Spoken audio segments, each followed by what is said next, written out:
Hello everyone and welcome to this session of the online distilling conference. And today we are talking about Tutored Tasting, the perfect blend of information and fun. And speaking of the perfect blend of information and fun, here we have Ian with us again, back by popular demand. Nice to see you, Ian. Thank you very much. Nice to be here. So David, let's start off by saying information can be fun, and fun can also be very informative. Because information should ideally be delivered in a way that is really engaging and not, like a lecture. I totally agree. We're going to talk about some of the different types of tasting, because there might be some more informal things, there might be some more formal, what sort of samples you should go for, even online tastings. We're going to get into all of that, but let's start with perhaps what was until recently the most common type of tasting that we would have, which is the focused masterclass, where you would have a particular topic and people would come in usually of an evening, they'd have their ticket and they'd sit down and they'd have the glasses and they spend an hour and a half really focused into something. Those were the days. Those were the days, weren't they? I look back with enormous nostalgia now. Tastings I remember. Not long, I don't think. Not long now. So, I mean, and you've done many of these. So let's start off with the setup of the location. What are the things that you would want to have, or people should be looking for if they're doing one of these more focused masterclasses? Yeah. Well, I think the most important thing is that the room is aroma free. So ideally, nicely aired, ventilated, so that there's no aroma present. Ideally, the participants will not wear perfume or aftershave. Also, this is a sort of tiny point, but even the hand soap that you use can have an influence, because I remember being at a tasting thinking, wow, where am I getting all this coconut from? And then I thought, it's actually my hands, because the soap that I used at the venue, had a sort of coconut aroma. So, these are tiny details, but really important when you want to study and really deconstruct and analyze the aroma to make sure there's nothing extraneous coming into your nose, that it's all from the glass. And in terms of the glassware, any particular thoughts on what you might have for that? Yeah, I mean, well, obviously they've all got to be uniform size and shape, and then filled, with the same amount. My personal preference is a tulip, a small tulip, the sort of that you typically see in cognac, and with a stem. I mean, partly it's just visual aesthetics. I think they look magnificent, and I like holding the stem. But usually the Glencairn glass is used at tastings, and I think that is also very good indeed, because it's got a lovely shaped bowl, and that's the crucial part of the glass. And is it something, would your suggestion be that, let's say 4 or 6 samples, we'll come on to like a little bit more of the details of choosing the liquids and things like that, and the quantities, but roughly we're looking at about 4 to 6 samples. So I mean, is it a case where when someone comes in, they're already all poured for them? Is there any cover over them, or do you hand the samples round bit by bit, or do you fill up the glass as you go round bit by bit? What, in your experience, is the most useful way of doing it? Well, my personal preference is to pre-pour, and then you can just put a sheet of A4 on top of the glasses, just to make sure that you limit any kind of evaporation, keep them covered. A watch glass, I think, is quite fiddly, and usually someone smashes one. So, I think a sheet of paper is absolutely fine. I prefer pre-pouring for a number of reasons. If you're pouring as you go, it just creates a lot of delay, and it means that people at one end of the room are already nosing and sampling while the others are still waiting to have their glass filled. So, there's a sort of, the timings don't really work. And what I also like about pre-pouring is that you can start working your way along the range right from the start, because I like to nose the entire range and just sort of get my bearings and have an initial impression of each of the samples before going in, you know, for a much closer inspection. Yes, I think that's an important point to make. I'm also a very big fan of getting people to taste something as soon as they start. I'm not a fan. But maybe it's because I'm really impatient and I hate it when I go to a tasting and we're like 20 minutes in and I'm like, when are we going to get to have a drink? Yeah. Because one of the problems is, you know what will happen. People will start tasting stuff themselves. Yeah. And if you're going through all this, effort to design tasting to be in a particular way and to guide people through the flavors, people going off on their own doesn't really help. So I think, like, hello everyone, Yeah. let's have a drink. Yeah. Like, yeah. Getting straight into it, I think, is quite a nice idea. I agree, because that also raises another very important question, which is, what do you discuss or present before the tasting? I think ideally, absolute minimum information about the samples.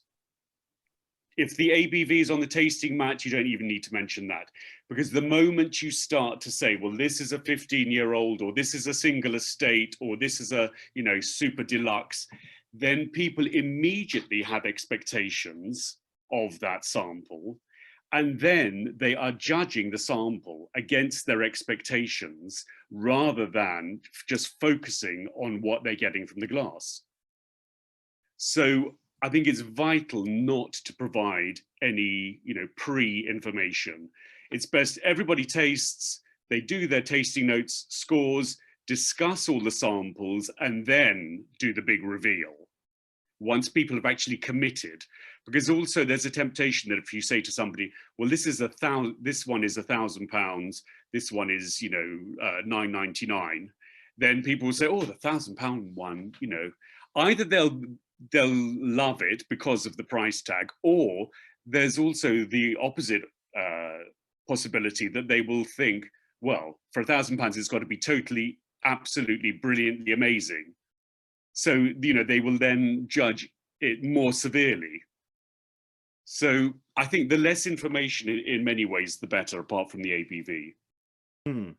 Yeah, I think that makes sense. You can kind of go through as you're discussing it. I mean, I guess so with some tastings, there might be an element of comparison and scoring potentially in some situations. In other ones, they might be more informative and you're working your way through something.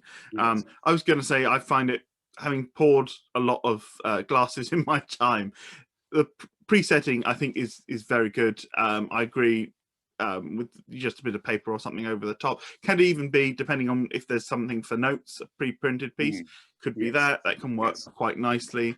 I don't know your thoughts on it. Certainly I found it quite useful in my experience. If you can find the right pourer, I find that can make life much easier for even if it's not one of the ones that has the preset measures built into it. If they've got the preset measures, even better. But even just having a pourer in there, obviously one per bottle that you're pouring, but it does make it just that little bit easier to pour. The flow's a little bit easier, and it's not uncommon. I'll tell people, like, this is what we want to do, and if there's a couple of us, you get different people going around. As long as everyone knows where the glasses need to be, it can be done very quickly. It's a job that one person on their own, it will take them blooming ages.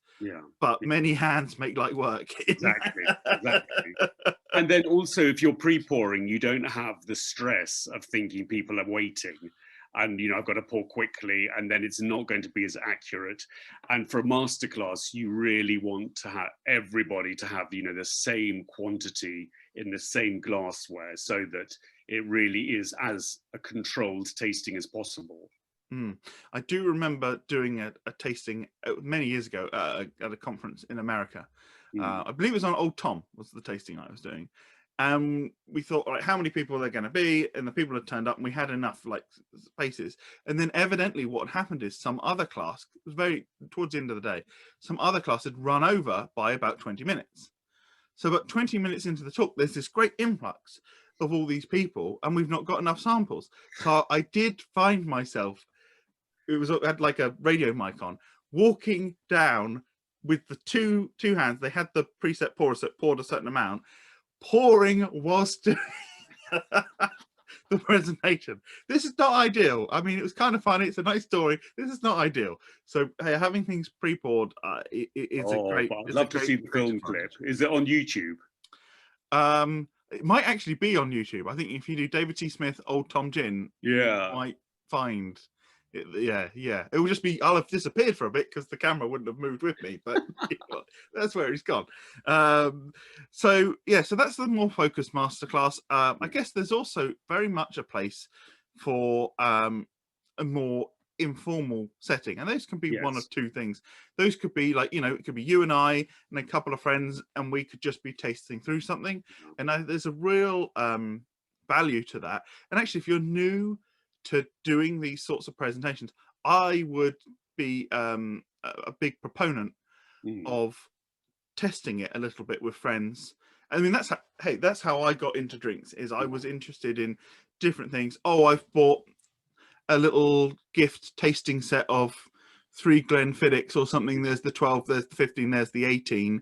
Let's have a little taste through those. I mean, that's a really good way to start to understand more about taste in general, and whatever the alcohol is that you're tasting, but also the process of running a tasting. I agree. And I think, a minimum of 2 and 3 is also a very good number, so that there's a point of comparison, because if you have less experience, it's a lot easier if you can, spot differences between samples rather than trying to describe one sample on its own. And then, you just sit around a table and it's a chat. It's friends having a chat about whatever it is, the whiskey or the gin, rather than feeling I'm at a tasting. Yeah, exactly. And then that also gives you an idea of like, what are the things that people are interested in, and that slightly more informal kind of approach that you can take, which might be a bit more fun for something like a masterclass. Another increasingly important location, as we're still kind of talking about the locations for a lot of distilleries, producers, is their tasting room. It's huge in the US, but also in Europe and in the UK, where you come into a distillery and they'll have some of their products so you can taste it. You might have been on a tour, you might just be popping in, but you get to taste some things.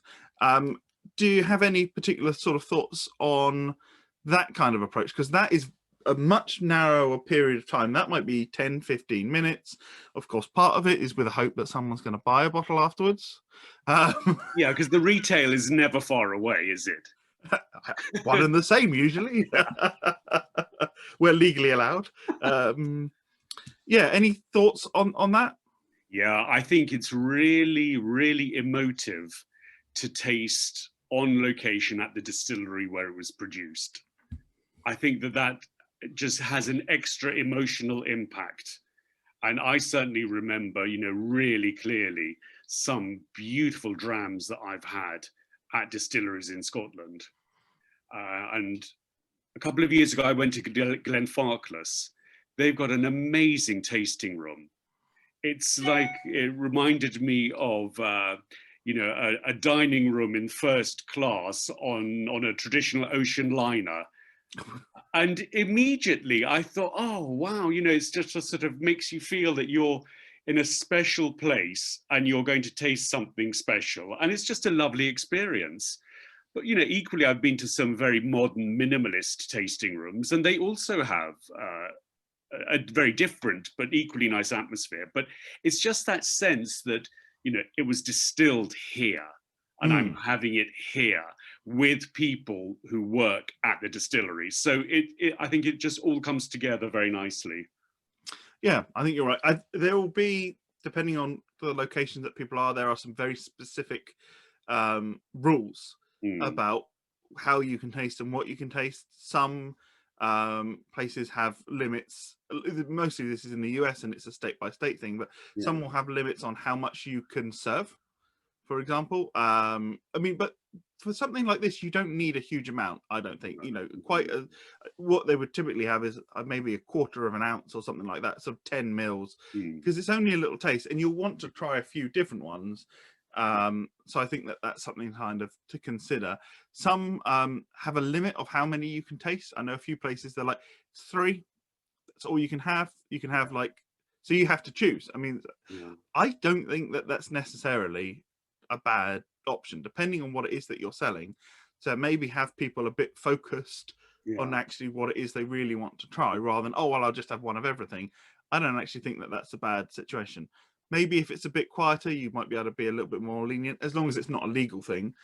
But I've seen that in a few places. I think that was a legal requirement, but actually I think it worked quite well. I think it focuses the mind. If you're doing it in such a quick kind of time, in that sort of environment, I mean, how many can you really taste anyway? 3, maybe 4. Usually they're served in the little cups because it's about speed and things like that. Anyway, those are some thoughts. I think I agree with you. I really like there to be a theme, so that I've got a point of comparison, because I find it a lot easier to work then if there is that point of comparison. So ideally I'd ask for perhaps a 12, a 15 and an 18-year-olds, just so that I could see, you know, the sort of sequence of aging. You're going to some very fancy distilleries here. I'm talking about places where you'll get a vodka and a gin, and if you're lucky, a 2-year-old. Well, yeah, but you know, this is my malt whiskey memory. And I also agree that a small amount is ideal, because in places where they are very generous, which is nice, I feel really guilty if I leave anything in the glass. And then I can end up having far too much, particularly if it's one of those days when, you know, you're doing 2 or 3 distillery visits in one day. So that leads us to a point which is, I think, is important for the focus masterclass, but also for the informal tasting set, almost for all tasting setups, apart from maybe the one at home, which is, you know, the spittoon. The importance of the spittoon. And it got to be, I mean, I understand there are issues at the moment, but this is not going to last forever, you know, with spitting things out and the security of that, but COVID security, I should say. But it's so often forgotten about. It is incredible to me. I've been to a lot of tastings where I had to ask for a spittoon, and then I was the only one using it. Yeah, I can believe it. I went to a wine tasting at an embassy once. I won't say what embassy, because I don't want to start a diplomatic incident. But I think there was one tiny spittoon, and they had like 30 or 40 different wines and stuff, and one like tiny little bucket of a spittoon, and that was it. I tend to carry one of those coffee cups with the lid on it. Oh yeah. Which is not a bad option if you. That is a very good idea, because if you have to keep walking across a room to use a spittoon, it's just such a waste of time. And then you've got the sample in your mouth, and you know, you can't. Do you write before or after, etc.? You want the whole process to be as smooth as possible. Yeah. So I think it's if good there's to only have one that spittoon and there's a queue to spit. My goodness. Also not great, because you're bound to get some splashback. Yes, well, I think we'll move on, just in case anyone's eating whilst they're watching it. There are, I'm sure, some very grim stories we could tell, but as I said, we'll move on. If you really want to know, maybe join the live Q&A. The perils of the spittoon will be a separate feature then. An Easter egg, as it were. How fitting. And then, of course, the other location for tasting is kind of everywhere, as in what I mean is the online tasting, which we're starting to see. Well, we've seen a lot more of. I think we saw them before anyway. I know Pete Holland had been doing some really fantastic rum Twitter tastings, which he could, then he can send the sets around around the UK or even around sort of around the world if with enough time, and different people can join from their comfort of their own home. And that's quite nice, because you might be tasting something and thinking, oh, maybe that will go well with this little nibble, or and you can do that. And there's a place for both, I think. And then of course, when we've not been able to meet up, then it's become absolutely essential, and we're seeing more of those things going on. Do you have any thoughts on like what you would? I mean, obviously you've got to get the samples to people, right? So, any thoughts about that? Yeah, I mean, I think the ideal pack contains everything that somebody needs, just in case. And also, ideally, you have a long lead time so that you allow, perhaps a week or so for everyone to get their sample before the tasting. So hopefully there won't be any tastings going on, and they will wait. But yeah, I think I've seen some also beautifully, very cleverly designed tasting packs, where everything fits into its own little holder and it's very well protected and very stylishly presented. And that, let's face it, it does add. The aesthetics do help. Obviously, it doesn't mean that I'm going to give something a 10 out of 10 just because it came in a nice pack, but just then the whole experience of tasting is so much nicer. Mm. And also, there are obviously, I miss not sitting around a table with other people very much indeed, but a virtual tasting is much better than no tasting. Yeah. And also there are those evenings, even when you can go to a tasting, where you think, oh, tonight I don't really want to spend, an hour on the bus getting there and an hour on the bus coming home again. So I'm really glad that I can just, have my dinner, walk to another room, and there I am. There it is. And I can see other people, I can see the presenter. So it's, sometimes there's also that practicality as well. Mm. And do you have any thoughts on the interactive versus the non-interactive and that kind of thing, both as a presenter and also as a participant? I much prefer when people can actually voice their questions rather than just typing them up into a comment box and then the presenter reading. Because I think that the more voices and faces that you have, coming in and out of the sort of the spotlight, the better, because it makes it much more like a real tasting. Yeah.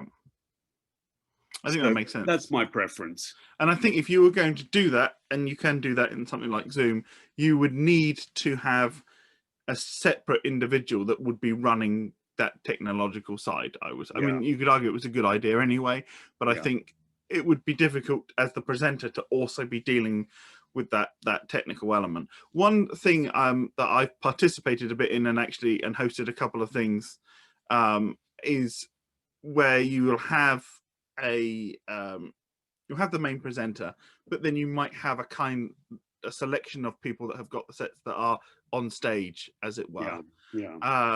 And so you get some faces, and then there's other people that they might be watching at home, and they might have the sets and they might not have the sets, but they also then they might be typing in, so you can kind of get that kind of blend of the two. And I think that's quite nice. We did some every year I do a tasting for the Gin Guild Symposium about what are the newest gins that have come out, what's really exciting me.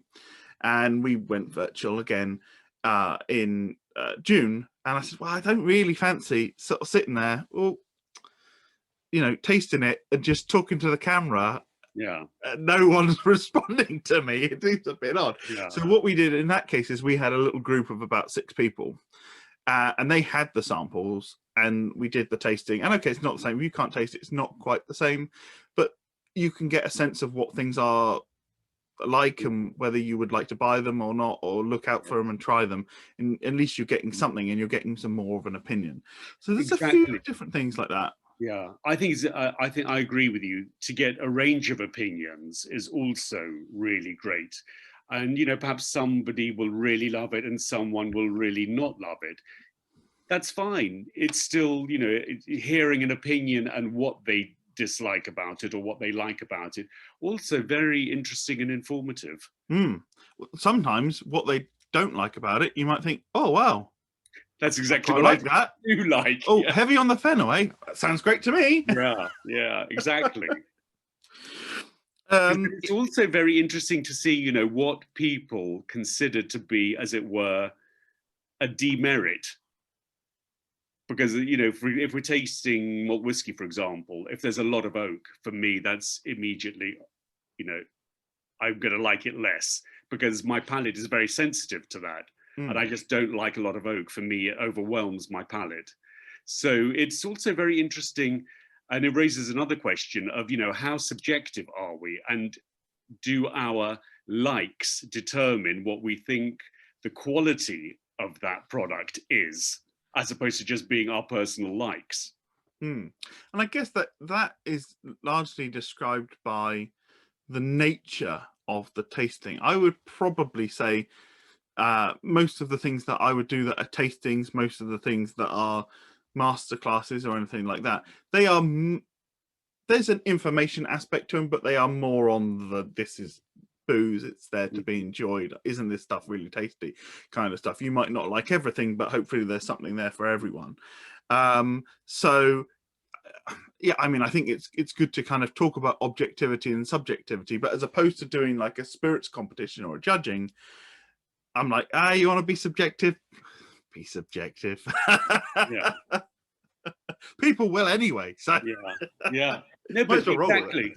If it's the kind of tasting where, you know, you really want an exchange of opinions, then that's great. It's also interesting to know, as you say, you know, what people enjoy about a particular sample. Yeah. So let's talk a bit more about samples. We discussed roughly 4 to 6 samples. I think that's quite a nice amount. I think it also works quite nicely for both settings, both an in-person and things that you have to send out. But there's so many spirits out there in the world. How do you work out what, you know, what is in that 4 or 6? What's in the lineup? Yeah. That's difficult, right? I mean, if we take an example of, like, let's say we'll do a few worked examples. I think it's going to be the best way of helping people to understand. So let's say you were going to do whiskey, right? Very broad. Yeah. Well, I mean, like, I guess it would be a difficult thing to do, but for people that were really new to whiskey, you might look at the really big variations from like a single malt, Scottish single malt, to Irish pot still, and then maybe a bourbon or a rye. I mean, that's a huge range, but as an introduction, that could be quite interesting. But I guess the thing is, you've got the theme there, which is these are different types of whiskey made around the world in slightly different ways. They're all whiskey. Yeah. But the purpose of the tasting is to kind of show you this variation. Yeah. Yeah, I agree. And I think, you know, the really difficult thing is gauging what is the level of your participants. Because if it's very mixed for, you know, beginners, intermediate, advanced, it's much, much harder to put together something that you hope will please and interest everybody. So ideally, you know, it would be quite clear in the pre-tasting publicity, you know, this is for intermediate or this is for advanced, or people can just, you know, tick a box saying, I want the beginners tasting, or I want the super deluxe masterclass tasting. And then it's much easier to put it together. Because then taking the kind of the Scotch approach, and you're focusing on that, well, then you could just focus on single malt. All right, fine, it's focusing on single malt. But then let's say I wanted to talk, and I understand that there are, you know, there are some issues with this, so caveat it as much as you like. But let's say we wanted to talk about Scotch whiskey regions, for example. How would you choose the whiskies that you would have? Would you have, you know, no age statements from all of them, or is it fair to have, you know, a 15-year-old Speyside with a 12-year-old Islay? You know, what would your approach be if kind of what you're trying to do is show some variation in the Scottish regions, whether or not you subscribe to that or not, which is a slightly separate question.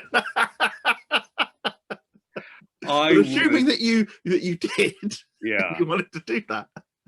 Well, I would want to then make everything very clear that we're doing a regional tasting purely for sort of geographical reasons, to divide up, a country with a lot of distilleries in different areas, and that ultimately there is no regional style mandate. Every distillery is free, obviously, to follow its own or create its own house style. And particularly now, more and more distilleries which produced always unpeated are now having runs of peated, and vice versa. So, everything is just becoming more, every distillery portfolio really is becoming more comprehensive. So I would say, this is an example from the Highlands of a rich sherried style. And I would try to relate it much more to the distillery, and for the regional element to be, in the background, really. Because otherwise, if people say, well, what's a Highland whiskey? Then you think, well, I wouldn't ever define a Highland whiskey. No, it's tricky. I would just say, right? Some distilleries are like this, some are like that. So I think I would say, let's just do this for geographical reasons. We can put up a lovely map on the wall, point to where the distilleries are. Scotland is a beautiful country. We can see a bit of the landscape, but ultimately it's down to each individual distillery, wherever it is. To do what they wanted. Yeah. So, I mean, that's a tricky one, because you do see samples like that. And that is like one of the problems with such a tasting, is like, is the thing that you're looking for, does it exist? Now, you could probably make an argument, because some people argue that such a thing does exist. I happen to agree with you personally, but but in a tasting, that is something potentially that you could look at and people could decide for themselves.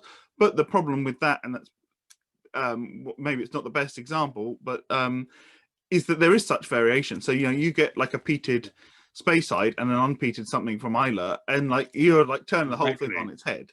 So that's something to kind of have a think about. But perhaps what you might want to do is look at, you mentioned it, sherry casks. So you might look at 4 different scotches that were sherry cask, and maybe that's some different sherries or whatever. But the point is, you've got this idea, so we've kind of narrowed it down from whiskey down to Scotch single malt, and then down to sherry cask, and then you can kind of focus on that. And then the other thing that you can do, and it could be a broader range, is focusing particularly on one house, one brand or something, which is often described as vertical tastings, and it's probably one of my favorite things to do, because I like to try and get like this overview of what a blender or a distillery does. And the other nice thing is, certainly around, actually, I mean, it's all year round now, but particularly around Christmas time, there's a lot of these little sets. If you just want to do it for yourself at home, there's a lot of these sets out there, and then you can then go and buy the full bottles, and you can reasonably pick up 4 or 5 bottles of Glenfiddich or something like that, or you want to do blends, do Johnny Walker or whatever it might be, Glenmorangie, and you can do quite a nice tasting, and it's not necessarily going to break the bank if you did it on that bigger scale, or whatever your own products are in that you're making yourself as a distiller. Yes. You can of course get really technical and nerdy, and I went to a great talk that was done by Eric Zandona from the ADI, and actually I mean, a bit biased because my wife was one of the presenters as well, but it was all focused on the entry proof of bourbon in a barrel. Ooh. And that was that was the only variation, was like this one had this entry proof, you're going into the barrel, and everything else was as controlled as it could be, and that was the only variation. And that's, now that gets really like super into the technical stuff. I can see in your eyes, Ian. You wish you were there, don't you? I can just tell. I'd have pushed my way to the front row. Yeah, definitely. But I think, as I said, it's just an illustration that there are different things that you can do, and that works with gin, and it works with all these different things. If you're doing an Old Tom gin tasting, maybe you talk about the different interpretations of Old Tom. That could be a nice way to look at it. So have the theme, get that theme right for your audience, I think is probably fair. I agree, because I think that, you know, if you're introducing someone to malt whiskey, for example, for most people, if they're beginning to explore, they will buy the 12-year-olds as their sort of, you know, first point of entry. So why not have a tasting where you just compare, you know, say 4 to 6 quite different or similar 12-year-olds, and then that's a very nice way to get your bearings as to what, you know, a 12-year-old can offer. And then similarly, you know, if for people who are really into detail, you can just have a tasting from distilleries using worm tubs. Be really exciting. Yeah, just very, so, very you know, I think and then the theme can make the tasting seem really compelling, because, you know, I've never been invited to a tasting worm tubs only, so I would definitely go. And yeah, I think so. And I think that can be part of the fun, because it is kind of a bit of exploration. I think you kind of bring the people that are in the audience, the attendees, bring them along with you. Certainly, if I was doing a tasting like that one that was just suggested on bourbon, or I was doing a tasting of like gins made in different types of still or something like that, particularly if we'd done a sample set specifically where we only had one variation, I'm just as interested as the person doing the presentation to hear what the great public think. And I think that getting that excitement about hearing what other people think, and we'll get into a little bit about the interaction element of that if you're engaged, if you want to hear what people want to say, they're going to warm more to you, they're going to enjoy themselves more, and then you are really getting that informative, but it's also quite fun. And you can have, you know, I quite like asking people a little bit about what they like beforehand, or like where, you know, what sort of places they're from. I always do the standard, like, who's here's making gin, who wants to make gin, who just likes drinking gin. You know, it's little things like that. You can't, I mean, hey, come up with your own thing, and people watch them. But yeah, you know, something like that is quite nice. I mean, and everyone gets nervous before doing these. Well, I assume everyone gets nervous. I get nervous before doing the master classes. So you don't feel bad for getting nervous beforehand, because you think, oh, this could go wrong, it could be a dreadful disaster, and you never know. And there's like that 5 minutes before going, maybe I'll just step out the fire escape. Let's face it, you know, sometimes things do go wrong, but then you still have to, you know, you got to keep, it's like if you're in a ballroom dancing competition, you know, some things go wrong, you just got to keep smiling and dancing, because people have come there to enjoy a tasting, and you just have to go with what's available. And what do you think about interaction between the presenter and the attendees? This is probably more in that masterclass kind of situation where, you know, it's a bit more focused. Probably, as I said, people have paid to be there, they've bought their ticket, and it's all a bit more organized than, you know, the casual tasting room kind of thing. But what's the kind of approach that you tend to take? Well, I do really like that sort of conversational element, and what I usually do is, you know, however sort of adamant or emotional I am about a sample, I will always say, you know, my opinion is, or I find this, and this suits my palate, to make sure that I'm not trying to dictate any kind of, you know, objective judgment, that it's purely my personal preference. And then I always say, well, I'm really interested in knowing what you all think, so please tell me. And if people are, you know, sometimes they're a bit shy to begin with, so then I'll say, well, who really loved it? Let's have a show of hands. And then I can say, okay, well, perhaps you'd like to tell us why you really loved it. And then, you know, it's a kind of two-step process, but a lot easier than just getting someone to suddenly recite their tasting notes, which, you know, can be quite daunting if you're new to the scene, or even if you're a bit more experienced in front of a room full of people, not easy. No. And then I always also ask, did anybody dislike this sample? And if so, please tell us what you disliked.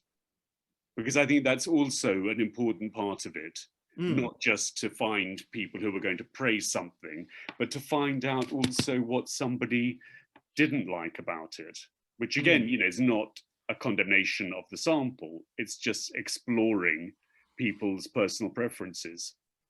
So it seems almost like the presenter or the host of one of these sort of tasting sessions is almost there as a facilitator to sort of, you know, keep the discussion going and to have that conversation and get people to, for want of a better term, kind of explore these different spirits, taste these experience these different spirits, as opposed to here's a lecture. This is sample number 1. You're going to get notes of marzipan, vanilla, mango, strawberry, and chocolate. I have no idea what sample that would be, but that spirit hasn't yet been distilled and may never be.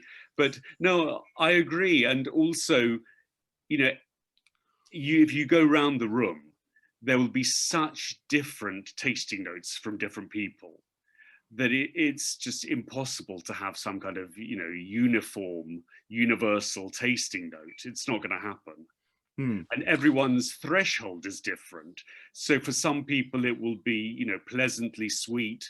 For some people, it will be very sweet or too dry, or just dry enough to underline the other flavors. So again, it's an interesting insight into how different palates kind of, you know, perceive and judge.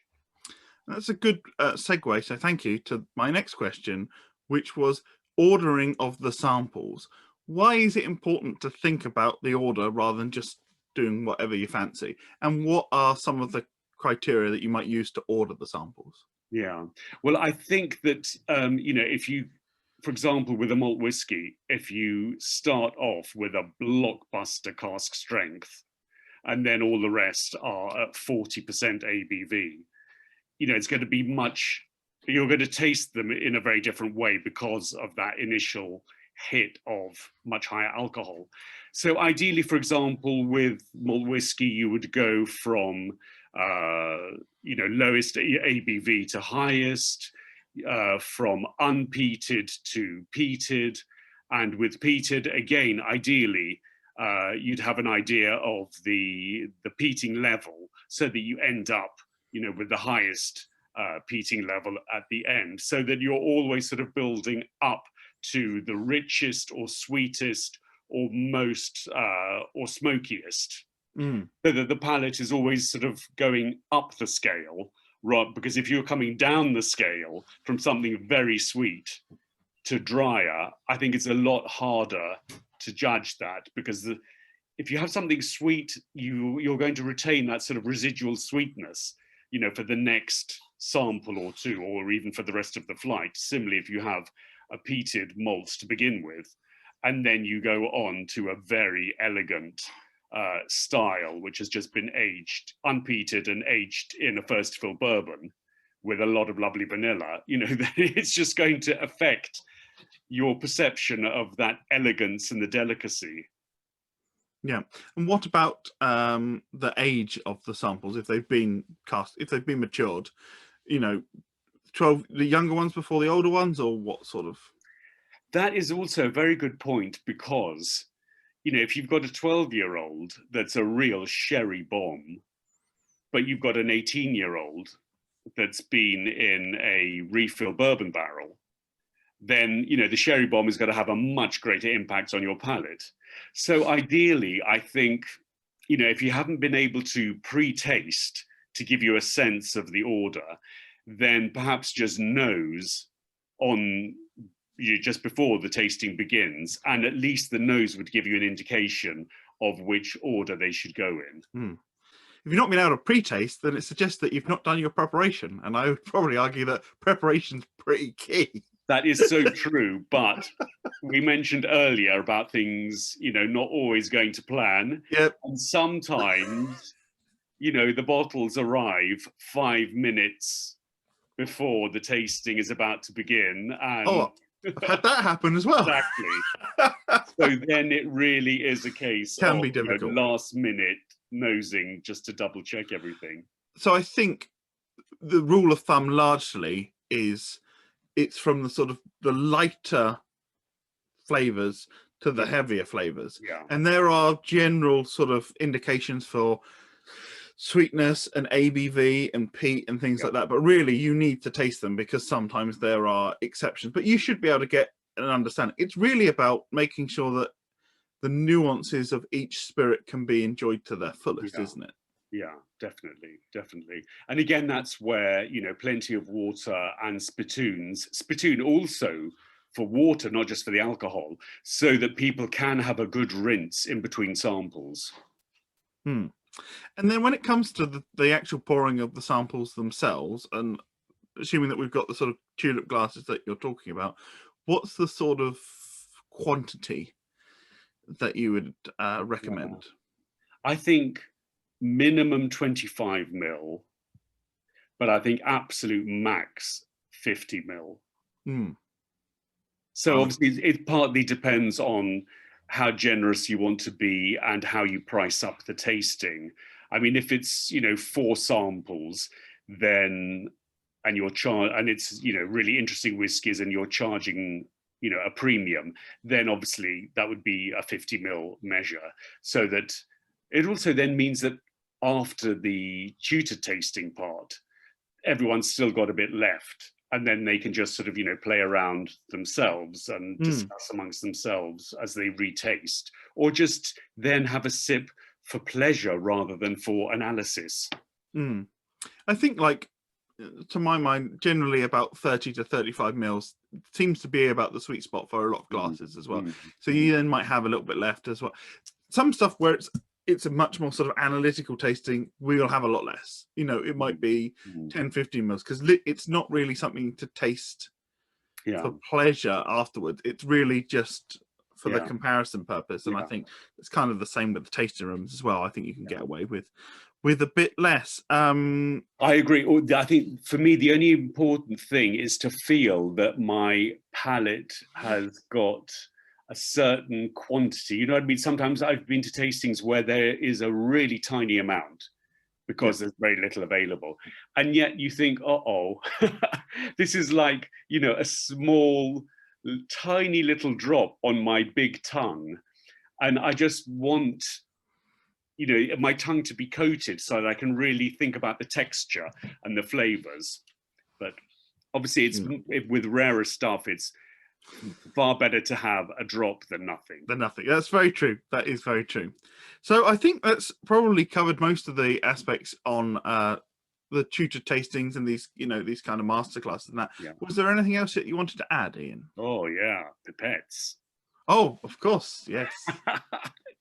I don't know if you've been to tastings where, particularly malt whiskey tastings with real fans and devotees, when, they each take out their own personal pipette. Never travel without one. You never know when you're going to need it. But obviously, the beauty of that is that you can very accurately dilute your whiskey rather than pouring from a jug, which is never going to be accurate. And so it's much harder if you want to dilute all your samples, much, much harder to make sure that you've diluted, the same amount. Also, with water and pipettes, etc., I think that's also a great opportunity for the presenter to talk about the influence of adding water. And that although it's quite often said that water opens up a whiskey, I think it's much more accurate to say that water changes a whiskey, because the alcoholic strength is one of the main factors for the flavor profile that you get. So if one person is trying it neat and the other person has added, 50% again of the volume of water, they can be drinking what are effectively 2 very different malts. So their impression of both will be very different. So when you ask them for tasting notes, there may not be much overlap. And certainly when you ask about mouthfeel, it's going to be a very, very different.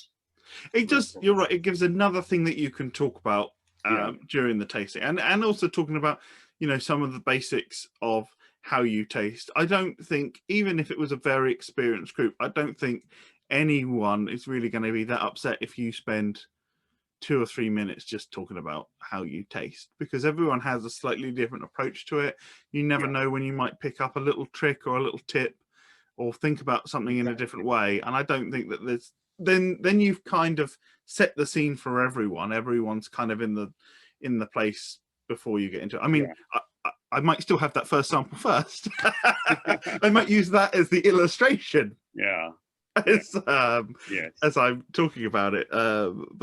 Yes. And there's, of course, depending on how complicated you want to be, you can move into things like food pairings and things. Maybe you would reduce the number of liquid samples if you were doing food pairings. And I think bite-sized things are better for those, in my experience anyway.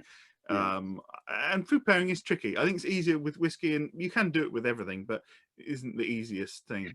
Well, definitely. I mean, the logistics alone, you know, are you going to do it with chocolate? In which case, you know, do you have a different bit of chocolate for each sample, or do you have one and do you pre-serve the chocolate? You know what I mean? Well, I think simplicity is good for these things. I think that would be the approach I would take. And I would look for less typical pairings. Chocolate's very common, but and like sometimes you get cured meats and all this kind of stuff. But like there's other things that you can do as well. I found out recently, I was tasting a particular brand of vodka, and it went exceptionally well with some all butter shortbread. Sounds good. Like, but you think something like that is quite simple, or like a few little, I mean, you got to be aware of like potential allergies, or at least tell people if you can have nuts and stuff like that. I mean, that's one of the tricky things. But yeah, looking at things like, you know, you buy a packet and you can get these little shortbreads and you can just serve those up.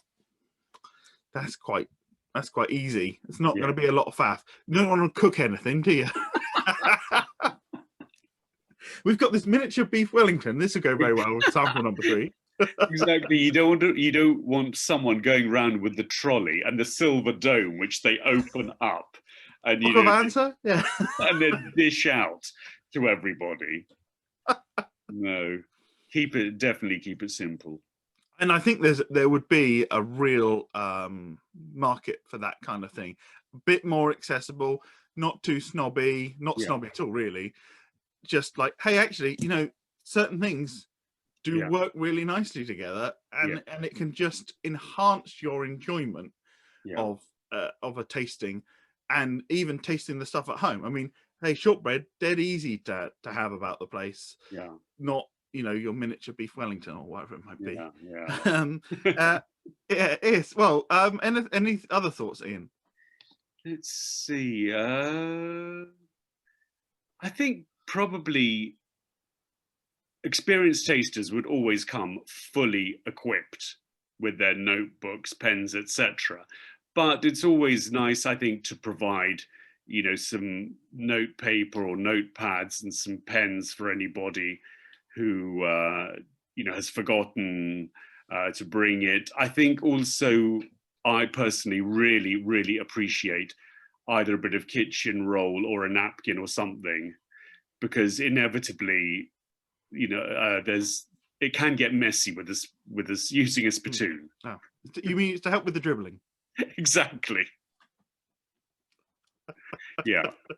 Yeah, I think that makes sense. And even if you didn't necessarily have the notebooks and pens because you didn't want it for everybody, at least having some available if someone wanted it, you can always, as a presenter, you can say, if anyone wants like a little notebook and a pen just to write it down, put your hand up, and a few people, not everyone's going to do it, so that's another way kind of working that out. Because from a masterclass point of view, the concept is, oh yes, you want to talk about, I mean, if it's your own brand that you're talking about, then there's an additional bonus there. But also these things can they should be able to make money. As long as you can sell the tickets, as long as you price them correctly, you should be able to work out, right, well, I've got these bottles. I mean, if you're thinking, if you've got normal 700 bottles, you should be able to get at least 25 samples, I would say. If you'd say you were doing 6 samples, then you could probably get closer to the 25 in the sample, 25 mils in the sample. So you should be able to get at least 25 out that, and there's going to be a little bit left over. And then you think, well, you buy, 5 or 6 bottles and you work all that out and all the other stuff, you should be able to make a profit on it if you can sell all the tickets, or even if you can sell 80% of the tickets, there should be some money to be made there. So I think that's also something to consider as well. Yeah, definitely. But also, the booklet and the tasting mat, it's an opportunity to get a bit of your branding in there. If you're an events company or whatever, never hurts to advertise and to have some contact details available so that, people can follow up if they want to in future. And of course, if you're an author like you or Ian, you could always flog your books there as well.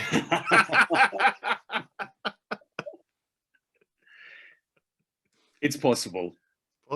Yeah, if you've got such things. But there's certainly things that you could maybe, depending on where you are. I mean, if you're at the distillery, hey, and the bottles are available in the shop. Yes. Excellent. Well, thank you, Ian. It's always a pleasure. Good to see you. Thank you, everybody, for watching, and we'll see you soon. Cheers. Bye.